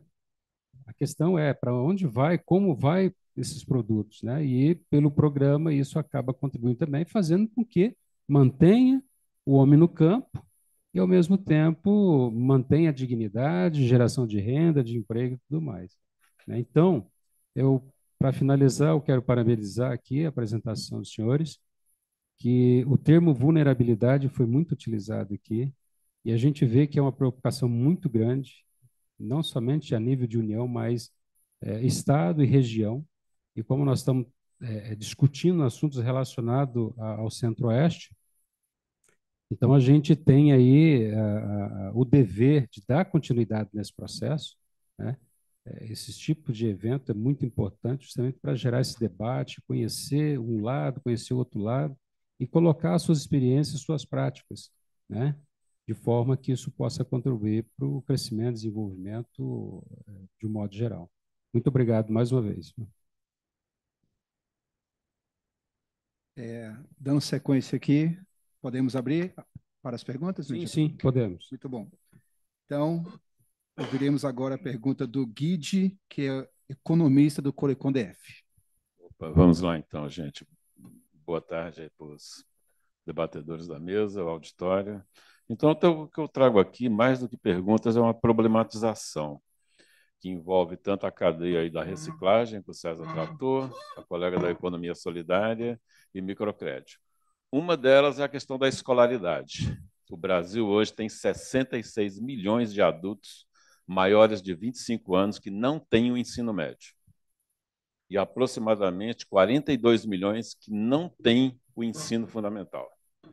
E o que é que eu trago aí? Foi, inclusive, uma experiência no Sebrae que eu tive, César, aqui, com muito diagnóstico de competitividade dos pequenos negócios. Aquele trabalhador ou pequeno empreendedor que não tem o ensino fundamental, ele tem dificuldade de mobilizar capital e mão de obra. Pegar um dinheiro, um recurso público, como é que eu vou articular aqui operacionalmente? Quando eu fiz uma vez uma radiografia do Bolsa Família, aqui atendendo alguns empreendedores do próprio Bolsa, tipo, eu não esqueço um garoto de 18 anos que estava com o ensino médio incompleto. Ele já mobilizava capital e mão de obra, inclusive na cadeia do setor têxtil. Ele sabia lá operar lá, numa boa. Agora, quando não tem, é problemático. E na cadeia da reciclagem, que o César destacou, mais ainda, que a proporção de pessoas ali com ensino fundamental incompleto é maior ainda. E aí uma coisa básica, aquele catador que sai sozinho catando na rua, a renda dele é muito baixa. Se não for por meio do cooperativismo, complica. E ele, com essa base de escolar, ele tem dificuldade de ter essa visão mais ampla. Então, esse é um problema. E o outro que cabe a nós, economistas, traduzir para o pessoal é a dinâmica econômica que está pegando o setor. Por exemplo, a cadeia da reciclagem é uma commodity. E como commodity, impactou feio o setor. Você tem um subsídio na Europa, que às vezes facilita, como o César colocou aí, para as grandes recicladoras, né, são grandes empresas operando no setor, importar o lixo da Europa e ela tem a sua margem aumenta em relação aos custos que tem aqui. Então, você tem esse problema no setor. Um exemplo aí, papelão. Papelão caiu de R$ 20 o quilo para 5. Então, muita gente está deixando isso na rua. Então, se as regiões não tiverem devidamente articuladas, com planos de desenvolvimento local e regional, institucional bem organizado, vai ter problemas no médio e longo prazo. Como você citou aí, Flores de Goiás. Até um tempo desse, Flores de Goiás estava com o maior contingente de não alfabetizados do Brasil. Alto, muito alto. E com um problema que eu acho que minimizou agora no norte de Goiás nos últimos anos. Parte da criançada migrava aqui para Brasília ou Goiânia para estudar. Resultado, uma taxa de envelhecimento alto. Quando eu conversei com técnicos da Emater, eles colocaram isso. Olha, Flores de Goiás está com um contingente populacional envelhecido enorme. Então, isso tudo afeta o mercado, as condições. E, claro, o pessoal tem que saber operar em cima disso. Se a população está envelhecendo, o que é que eu tenho a oferecer para ela? Qual é o tipo de empreendimento? Qual é o tipo de trabalho? Isso vai afetar em que a cadeia da reciclagem? Então, esse planejamento precisa para as regiões. é crônico, inclusive para poder otimizar os recursos. E mais o que o colega falou da agricultura familiar. Se não tiver uma infraestrutura bem organizada e articulada, a desigualdade tecnológica entre a agricultura familiar e o agronegócio vai aumentar de forma escandalosa. Muito. Então, esse planejamento tem que ser bem articulado e incorporar o que já existe de pesquisa sobre a necessidade da escolaridade. O que é que a pedagogia? Eu sou economista, mas o que é que os pedagogos colocam? Diz que é jogar dinheiro fora. Você fazer todo um plano de capacitação, as trilhas que chamamos de aprendizagem, um treinamento aqui para encerrar, sem levar em conta essa base de escolaridade.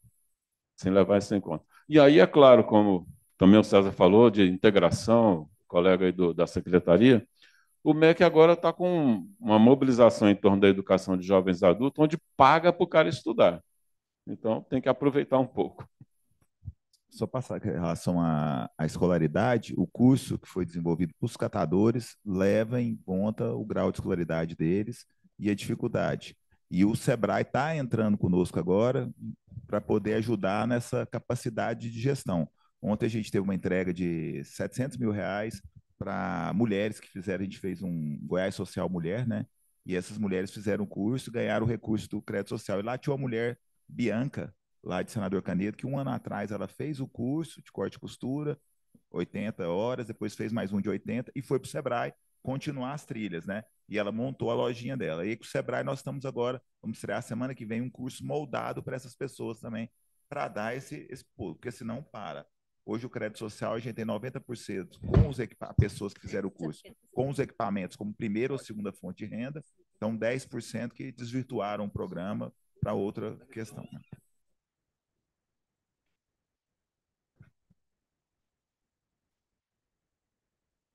Temos agora o nosso amigo economista ali com uma outra pergunta, por favor. Logo em seguida teremos o nosso amigo aqui, o Frederico. Fernando? Fernando, isso aí. Muito bom. Eu sou Almir César, sou economista do Ministério da Agricultura, sou da carreira dos cargos específicos. Nós temos colegas engenheiros e principalmente economistas lá no MDS, ajudando a construir as políticas de inclusão social. E eu queria colocar o ponto de vista também de um profissional que, esses anos, no MDA e depois no MAPA, no Ministério da Agricultura, trabalhou bastante com economia solidária, lidando com ela e as políticas públicas. E aí trazer para vocês algumas preocupações e questionamentos e comentários ao que vocês colocaram. Acho que a primeira questão, a economia solidária não pode ser confundida ou colapsada como mera política de inclusão socioprodutiva. A economia solidária não é só geração de emprego e renda, que é uma outra vertente de política pública. Elas andam juntas. A economia solidária é a auto-organização dos produtores. Ela independe da política pública, ela independe, inclusive, do capitalismo avançado. Cooperativismo, essas formas são formas que têm décadas, séculos, independentemente da própria política pública. A grande questão é que a política pública deveria estimulá-las, especialmente num país como o nosso, extremamente desigual, com concentração econômica, com grandes oligopólios, monopólios, concentração da terra, desigualdades, mas muitas vezes nós agimos contra. E uma das formas é a descontinuidade das políticas públicas. Os programas que vocês mencionaram aqui são programas fantásticos, certo? Eu como profissional da área, estudioso da área, bato palma, mas eu tenho uma grande preocupação, que é a continuidade, porque troca-se o governo, os planos não prosseguem. E por que não prosseguem? Porque faltam servidores na área, servidores públicos, concursados, com estabilidade, com autonomia funcional, que não sejam desautorizados pelos superiores que estão com mandato. Então, valorizar o servidor público é continuar o legado do trabalho de vocês, gestores. e dos pesquisadores que fazem inúmeros mapeamentos, cartogramas, levantamentos do potencial, e eu mesmo já fui fiscal de contrato, de TED, de vários levantamentos, universidades foram chamadas, institutos de pesquisa, ONGs, e esses levantamentos muitas vezes são engavetados depois, porque não se dá consequência. Então, é preciso pensar bons projetos, evidentemente, um bom plano e executar o plano. E, para isso, tem que ter valorização dos servidores, inclusive servidores economistas, que vão dar prosseguimento a essa política pública associada de estimular a economia solidária, auto-organização, a organização econômica, dos empreendimentos da economia solidária, levando em consideração, inclusive, a transdisciplinaridade com os outros ministérios, como o próprio Ministério do Trabalho e Emprego, que tem servidores da ERSE lá, inclusive na Secretaria Nacional de Economia Solidária, que é comandada pelo Gilberto Carvalho, ex-ministro-chefe da Secretaria, né, Secretaria-Geral da Presidência, e antes dele tivemos o ilustre Paul Singer. Então, levar isso em consideração a necessidade da continuidade. E aí, outras experiências que, para concluir, pelo Brasil afora, como se mencionou bancos comunitários, bancos sociais, moedas sociais, né? Eu sou do Rio de Janeiro, de origem, apesar de trabalhar e viver muitos anos no DF. Lá temos a experiência de Maricá, do Banco Mumbuca, da moeda social Mumbuca. Niterói é o caso da moeda social Araribóia, né? Do Banco Araribóia, do Banco do Preventório, e são experiências, inclusive, associadas ao microcrédito produtivo orientado. É isso.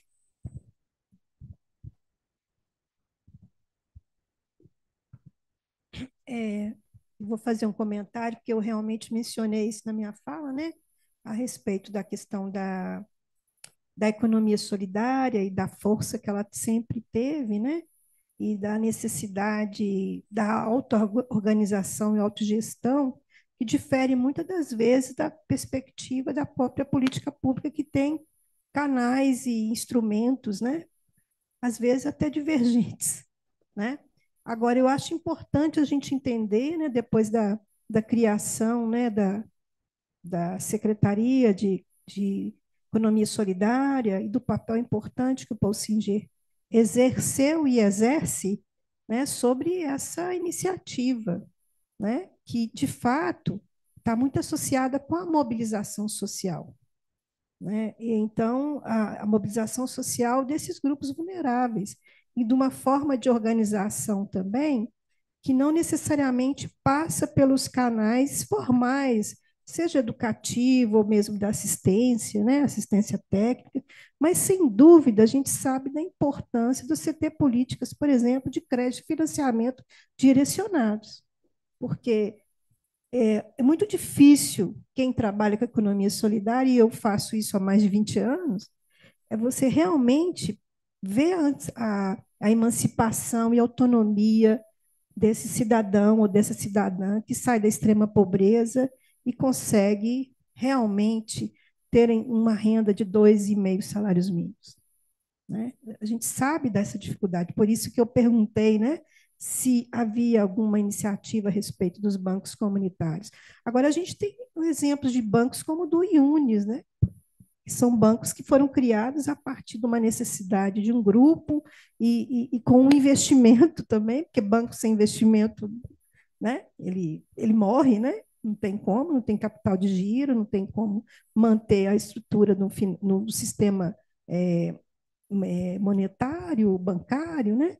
Então, mas eu fico pensando o seguinte: a alternativa, sim, na economia solidária, e aí respondendo, e há necessidade também dos órgãos institucionais de Estado, nem digo de governo, que entendam, porque governo passa, você tem projeto, tem políticas que podem modificar, mas que entendam que a superação para a saída dos 55 milhões ali passa também pelo desenvolvimento da autonomia desse sujeito, desse cidadão, dessa cidadã, da capacidade que ele tem de aprendizagem e isso tem que ser estimulado de forma equânime, né?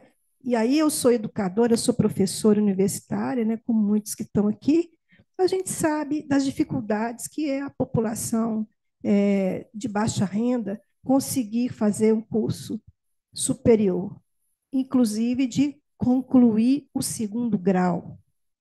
Agora, os movimentos sociais, os movimentos religiosos, as pastorais, né? Eu queria trazer aqui o exemplo da pastoral de rua, né? Que tem feito um trabalho também com a reciclagem, né? Com a busca de alternativas, principalmente nos centros urbanos empobrecidos, com as populações que vivem debaixo das marquises. Eles são catadores, a grande maioria. Eles trabalham à noite em situações muito sofridas, né? Mas eles vivem daquela renda, do papelão, da garrafa e etc. E realmente a cooperativa para eles é vital, gente. Não é só para ele ganhar mais um pouco, é para ele tomar banho, alimentar, para ele não ser preso à noite, né? São questões que são. A vulnerabilidade ela é muito difícil de romper. E nós temos sim que contar com todas as estruturas possíveis, né? Seja no campo mercantil, do mercado, seja no campo do reconhecimento do direito e da cidadania. Me desculpe que eu me emocionei. Alguns da mesa gostariam de comentar a pergunta dele, o comentário dele, ou está tudo ok? Só concordar. Só concordar? Concordar. Excelente, Plenamente, muito bom. eu achei. Oh, são observações pertinentes e que a gente acolhe até para disseminar lá internamente. Eu só Maravilha, queria muito registrar bom. a parabenização. Eu lembro de você na abertura, quando fez a entrega lá. Lembrei.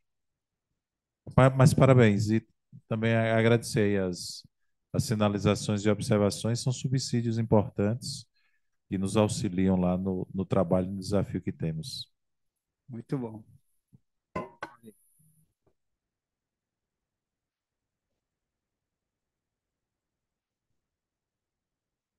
Okay.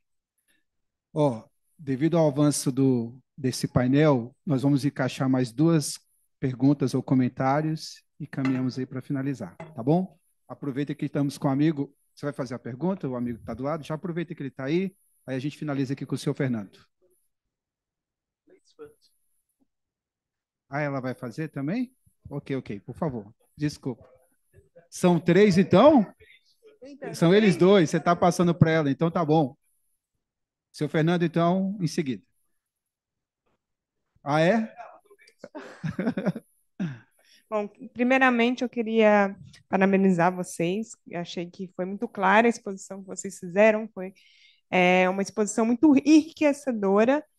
E durante, né, toda a exposição eu fiquei questionando várias coisas, porque eu atuei como economista no terceiro setor por um bom tempo, e nesse lugar, nessa organização onde eu trabalhava, era investimento de impacto. Então, a gente mobilizava capital para o impacto social e ambiental de pequenos negócios, pequenos empreendedores ou pequenas empresas.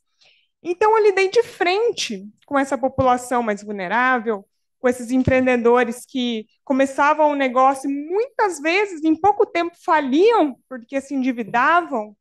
E aí, uma questão muito importante, polêmica de se falar aqui no Brasil, é a questão da taxa de juros. A taxa de juros que é exercida pelo Banco Central é absurda.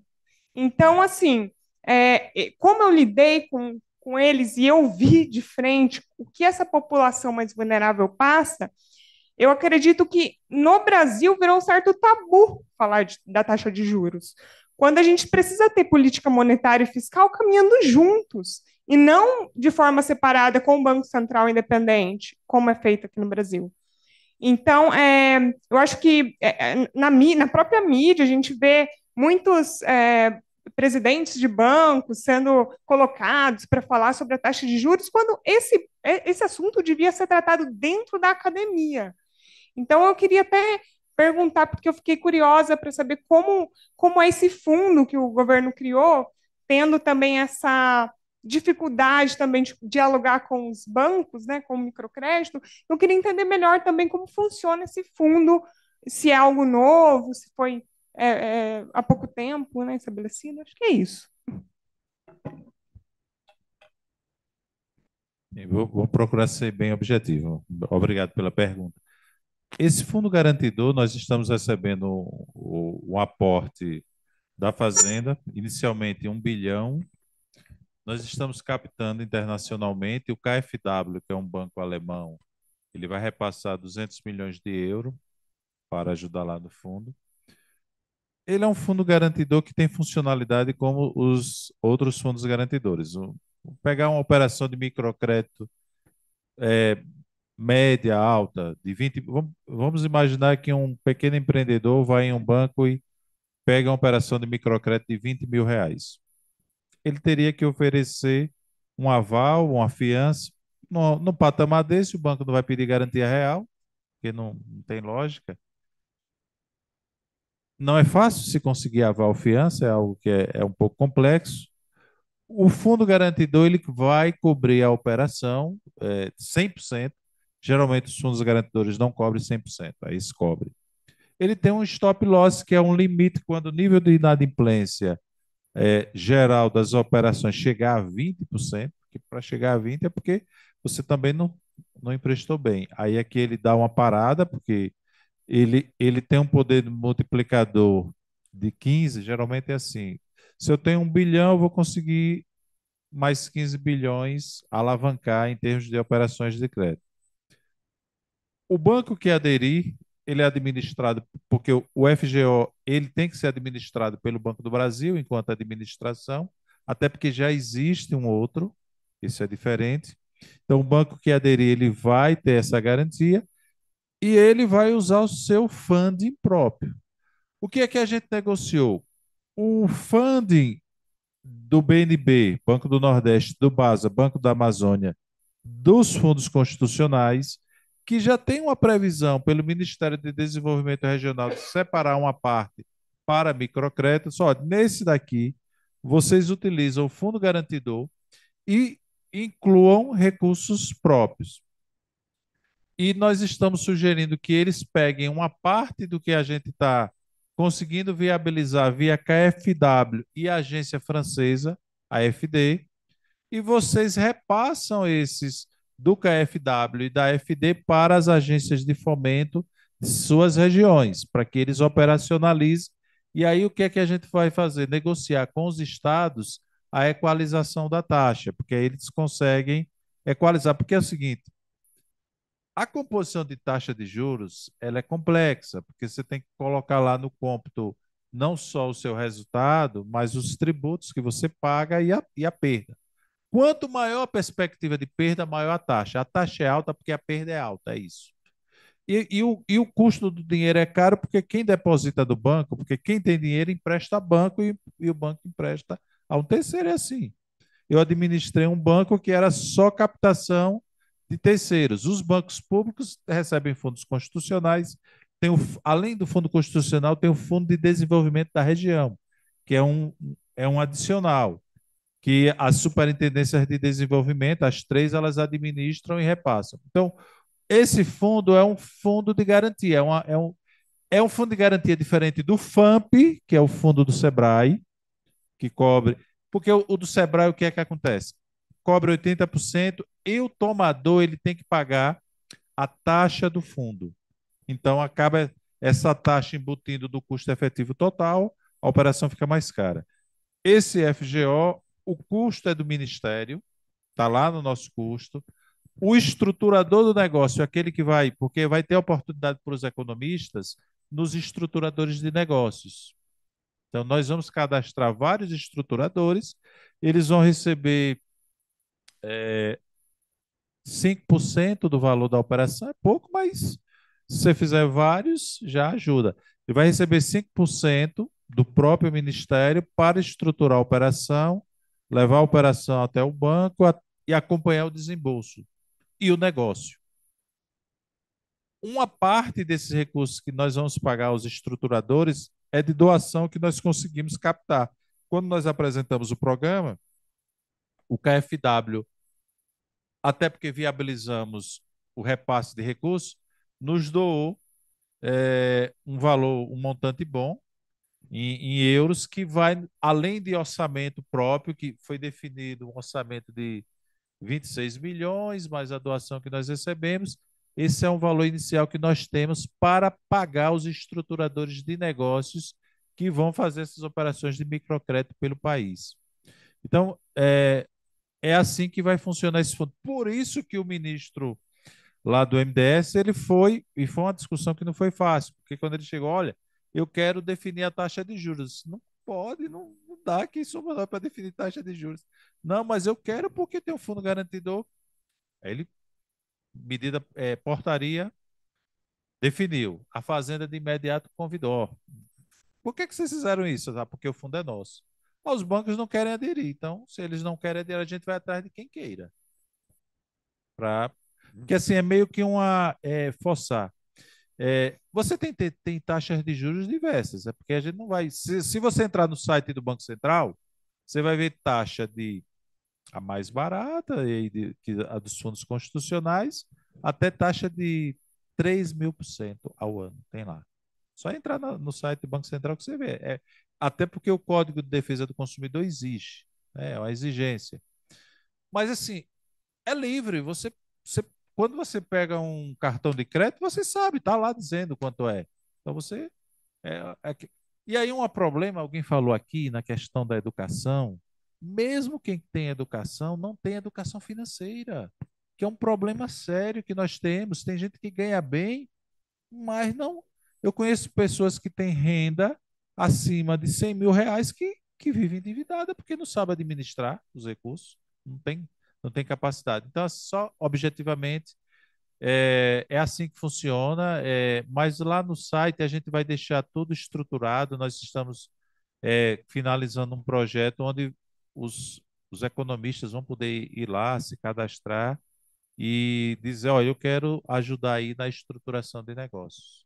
Então, vários profissionais serão, inclusive eu que briguei lá para botar o economista, até porque quem mais sabe fazer projetos, né? Ótimo. Só passar no fundo nosso Fundec em Goiás, foi 52 milhões. O recurso veio do antigo Banco do Povo e do Protege, Fundo Protege, que é de amparo à pobreza. A gente faz juros zero.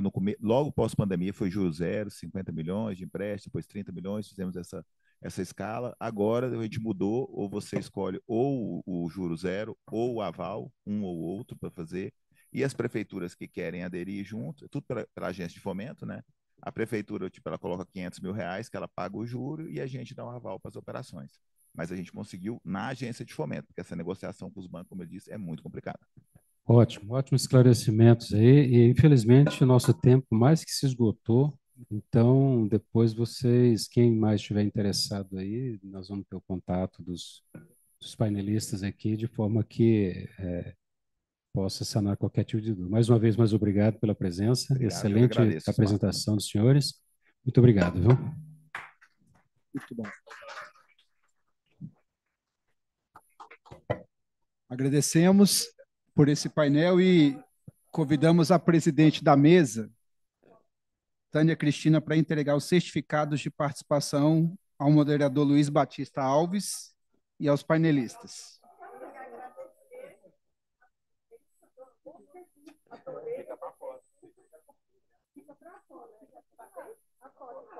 Já está aí? E outras serão tiradas.